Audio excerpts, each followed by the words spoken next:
Arjuna, fain would I better know, thou glorious one, the very truth, heart's Lord, of Sannyas, abstention, and enunciation, Lord, Tyaga, and what separates these twain. Krishna, the poets rightly teach that Sannyas is the foregoing of all acts which spring out of desire, and their wisest say, Tyaga, is renouncing fruit of acts. There be among the saints some who have held all action sinful and to be renounced, and some who answer, nay, the goodly acts as worship, penance, alms must be performed. Hear now my sentence, best of Bharatas, 'tis well set forth, O chaser of thy foes. Renunciation is of threefold form, and worship, penance, alms, not to be stayed, nay, to be gladly done, for all those three are purifying waters for true souls, yet must be practiced, even those high works, in yielding up attachment, and all fruit produced by works. This is my judgment, Prince, this my insuperable and fixed decree, abstaining from a work by right prescribed never is meet. So to abstain doth spring from darkness, and delusion teacheth it, abstaining from a work grievous to flesh, when one saith 'tis unpleasing. This is null. Such an one acts from passion, not of gain wins his renunciation, but Arjuna, abstaining from attachment to the work, abstaining from rewardment in the work, while yet one doth it full faithfully, saying, 'tis right to do. That is true act and abstinence. Who doth duty so, unvexed if his work fail, if it succeed unflattered, in his own heart justified, quit of debates and doubts. His is true act, for being in the body, none may stand wholly aloof from act, yet who abstains from profit of his acts is abstinent. The fruit of labors in the lives to come is threefold for all men, desirable and undesirable, and mixed of both, but no fruit is at all where no work was. Hear from me, long-armed Lord, the makings 5 which go to every act, in Sankhya taught as necessary. First the force, and then the agent. Next, the various instruments. Fourth, the especial effort. Fifth, the God. What work soever any mortal doth of body, mind, or speech, evil or good, by these 5 doth he that, which being thus, whoso, for lack of knowledge, seeth himself as the sole actor, knoweth not at all, and seeth not. Therefore I say, if one holding aloof from self with unstained mind should slay all yonder host, being bid to slay, he doth not slay, he is not bound thereby.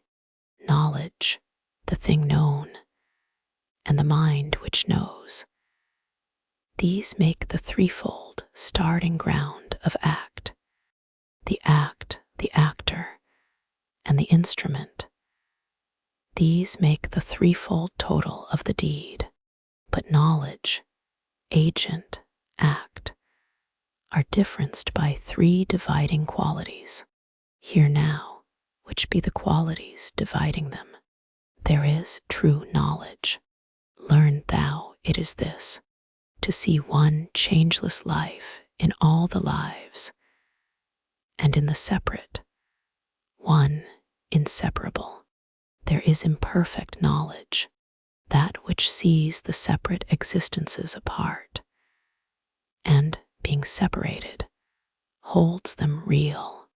There is false knowledge, that which blindly clings to one as if 'twere all, seeking no cause, deprived of light, narrow and dull and dark.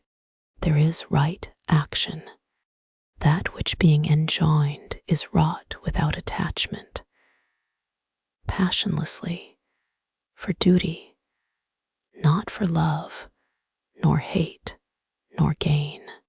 There is vain action, that which men pursue aching to satisfy desires, impelled by sense of self, with all-absorbing stress. This is of Rajas passionate and vain.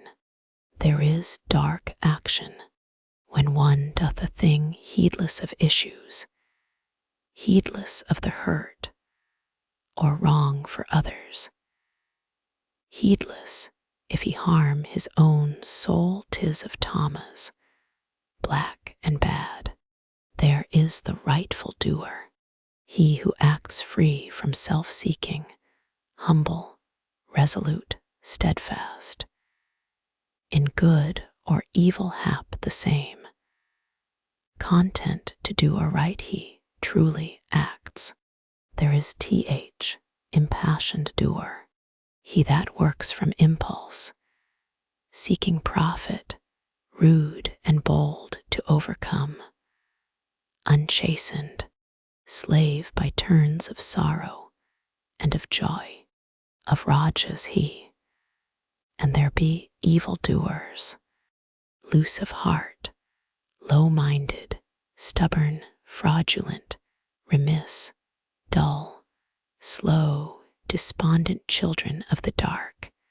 Here, too, of intellect and steadfastness, the threefold separation, conquer a prince. How these are set apart by qualities. Good is the intellect which comprehends the coming forth and going back of life, what must be done and what must not be done, what should be feared and what should not be feared, what binds and what emancipates the soul. That is of Satwin, prince. Of soothfastness, marred is the intellect which, knowing right and knowing wrong, and what is well to do and what must not be done, yet understands not with firm mind, nor as the calm truth is. This is of Rajas, prince, and passionate. Evil is intellect which, wrapped in gloom, looks upon wrong as right, and sees all things contrariwise of truth. O Pritha's son, that is of tamas, dark and desperate. Good is the steadfastness, whereby a man masters his beats of heart, his very breath of life, the action of his senses, fixed in never-shaken faith and piety. That is of Satwin, prince, soothfast and fair. Stained is the steadfastness whereby a man holds to his duty, purpose, effort, end for life's sake, and the love of goods to gain. Arjuna. 'Tis of Rajas, passion-stamped. Sad is the steadfastness wherewith the fool cleaves to his sloth, his sorrow and his fears, his folly and despair. This Pritha's son is born of tamas, dark and miserable. Here further, chief of Bharatas, from me the threefold kinds of pleasure which there be. Good pleasure is the pleasure that endures, banishing pain for aye, bitter at first as poison to the soul, but afterward sweet as the taste of amrit. Drink of that. It springeth in the spirit's deep content, and painful pleasure springeth from the bond between the senses and the sense world. Sweet as amrit is its first taste, but its last bitter as poison. 'Tis of Rajas, prince, and foul and dark. The pleasure is which springs from sloth and sin and foolishness, at first and at the last, and all the way of life, the soul bewildering. 'Tis of Tamas, prince, for nothing lives on earth, nor midst the gods in utmost heaven, but hath its being bound with these three qualities, by nature framed, the work of Brahmans, Kshatriyas, Vaisyas, and Sudras. O thou slayer of thy foes, is fixed by reason of the qualities planted in each, a Brahman's virtues, prince. Born of his nature are serenity, self-mastery, religion, purity, patience, uprightness, learning, and to know the truth of things which be, a Kshatriya's pride, born of his nature, lives in valor, fire, constancy, skillfulness, spirit in fight, and open-handedness and noble mien, as of a lord of men. A Vaisyas' task, born with his nature, is to till the ground, tend cattle, venture trade. A Sudra's state, suiting his nature, is to minister. Whoso performeth diligent, content the work allotted him, whate'er it be, lays hold of perfectness. Hear how a man findeth perfection, being so content, he findeth it through worship wrought by work of him that is the source of all which lives, of him by whom the universe was stretched. Better thine own work is, though done with fault, than doing others' work, even excellently. He shall not fall in sin who fronts the task set him by nature's hand. Let no man leave his natural duty, prince, though it bear blame, for every work hath blame, as every flame is wrapped in smoke. Only that man attains perfect surcease of work, whose work was wrought with mind unfettered, soul wholly subdued, desires forever dead, results renounced. Learn from me, son of Kunti. Also this, how one, attaining perfect peace, attains Brahm, the supreme, the highest height of all, devoted with a heart grown pure, restrained in lordly self-control, foregoing wiles of song and senses, freed from love and hate, dwelling mid solitudes, in diet spare, with body, speech, and will tamed to obey, ever to holy meditation vowed, from passions liberate, quit of the self, of arrogance, impatience, anger, pride, freed from surroundings, quiet, lacking naught such, and one grows to oneness with the Brahm. Such an one, growing one with Brahm, serene, sorrows no more, desires no more. His soul, equally loving all that lives, loves well me, who have made them, and attains to me. By this same love and worship doth he know me as I am. How high and wonderful! And knowing, straightway enters into me, and whatsoever deeds he doth fixed in me, as in his refuge he hath won for ever, and for ever by my grace eternal rest. So when thou, in thy thoughts do all thou dost for me, renounce for me, sacrifice heart and mind and will to me, live in the faith of me. In faith of me all dangers thou shalt vanquish by my grace, but trusting to thyself and heeding not, thou canst but perish. If this day thou say'st, relying on thyself, I will not fight, vain will the purpose prove.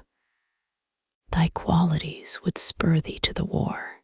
What thou dost shun, misled by fair illusions, thou wouldst seek against thy will.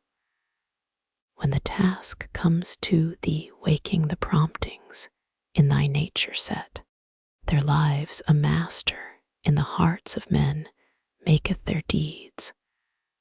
By subtle pulling strings, dance to what tune he will. With all thy soul trust him, and take him for thy succor, Prince.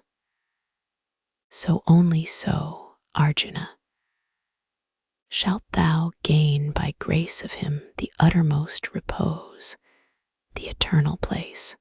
Thus hath been opened thee this truth of truths, the mystery more hid than any secret mystery. Meditate, and as thou wilt then act. Nay, but once more take my last word, my utmost meaning have. Precious thou art to me, right well beloved. Listen, I tell thee for thy comfort this, give me thy heart. Adore me, serve me, cling in faith and love and reverence to me. So shalt thou come to me. I promise true, for thou art sweet to me, and let go those rites and writ duties. Fly to me alone. Make me thy single refuge. I will free thy soul from all its sins. Be of good cheer. Hide the holy Krishna saith, this from him that hath no faith, him that worships not, nor seeks wisdom's teaching when she speaks. Hide it from all men who mock, but wherever, mid the flock of my lovers, one shall teach this divinest, wisest speech, teaching in the faith to bring truth to them, and offering of all honor unto me, unto Brahma cometh he. Nay, and nowhere shall ye find any man of all mankind doing dearer deed for me, nor shall any dearer be in my earth. Yea, furthermore, whoso reads this converse o'er, held by us upon the plain, pondering piously and fain, he hath paid me sacrifice. Krishna speaketh in this wise. Yea, and whoso, full of faith, heareth wisely what it saith, heareth meekly when he dies, surely shall his spirit rise to those regions where the blessed, free of flesh, in joyance rest. Hath this been heard by thee, O Indian prince? With mind intent, Hath all the ignorance which bred thy trouble vanished, my Arjun? Arjuna, trouble and ignorance are gone. The light hath come unto me by thy favor, Lord. Now am I fixed, my doubt is fled away. According to thy word, so will I do, Sanjaya. Thus gathered I the gracious speech of Krishna, O my king. Thus have I told, with heart a-thrill, this wise and wondrous thing by great Vaisyas learning writ, how Krishna's self made known the yoga, being yoga's lord, so is the high truth shown. And I, when I remember, O Lord my king, again Arjuna and the god in talk, and all this holy strain, great is my gladness when I muse that splendor, passing speech, of Hari, visible and plain.